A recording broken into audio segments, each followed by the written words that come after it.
ওম শান্তি 14 অক্টোবৰ 2025 সাকাৰ মহাবাক্যৰ সম্পূৰ্ণ সাৰ কথা।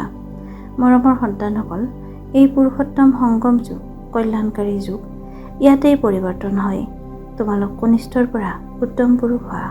প্ৰশ্ন, এই জ্ঞান মাৰ্গত কোনটো কথা ভাবিলে বা ক'লে কেতিয়া উন্নতি হ'ব নোৱাৰে? উত্তৰ, ড্ৰামাত থাকিলে পুৰুষাৰ্থ কৰি ল'ম, ড্ৰামাই যদি কৰাই কৰি ল'ম। এনেকৈ ভবা বা কোৱাসকলৰ কেতিয়াও উন্নতি হ'ব নোৱাৰে। এনেকৈ কোৱাটোৱে ভুল। তোমালোকে জানা, এতিয়া আমি পুৰুষাৰ্থ কৰি আছোঁ, এয়াও ড্ৰামাত নিৰ্ধাৰিত হৈ আছে। পুৰুষাৰ্থ কৰিবই লাগে। ধাৰণাৰ বাবে মুখ্য সাৰ: 1. পঢ়াৰ সাৰ পুথিত ৰাখি স্মৃতিৰ যাত্ৰাৰে কৰ্মাতীত অৱস্থা প্ৰাপ্ত কৰিব লাগে। উচ্চ পূজনীয় হ'বলৈ পিতাৰ পুৰা সহায়কাৰী হ'ব লাগে। 2.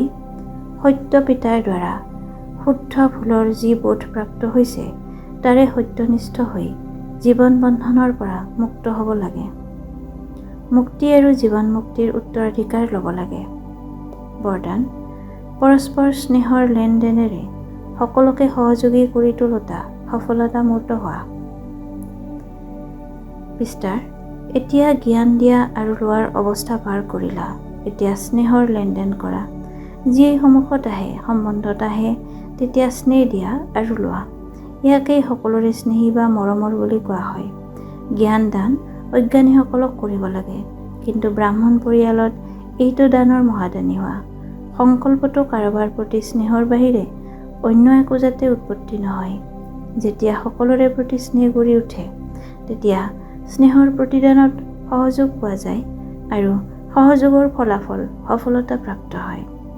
শ্লোগান: 1 ছেকেণ্ডত ব্যৰ্থ সংকল্পত পূৰ্ণ বিৰাম লগাই দিয়া, এয়াই তীব্ৰ পুৰুষাৰ্থ।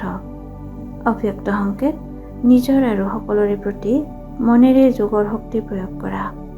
মনৰ সেৱা বেহদৰ সেৱা। যিমানেই তোমালোকে মনেৰে বাণীৰে নিজে উদাহৰণ হ'বা, তেতিয়া উদাহৰণ দেখি স্বতঃ আকৰ্ষিত হ'ব। কেৱল দৃঢ় সংকল্প কৰা, তেতিয়া সেৱা সহজ হৈ গৈ থাকিব।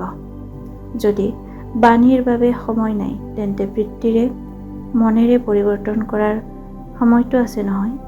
এতিয়া সেৱাৰ বাহিৰে অন্যত সময় নষ্ট নকৰিবা। নিৰন্তৰ যোগী, নিৰন্তৰ সেৱাধাৰী হোৱা।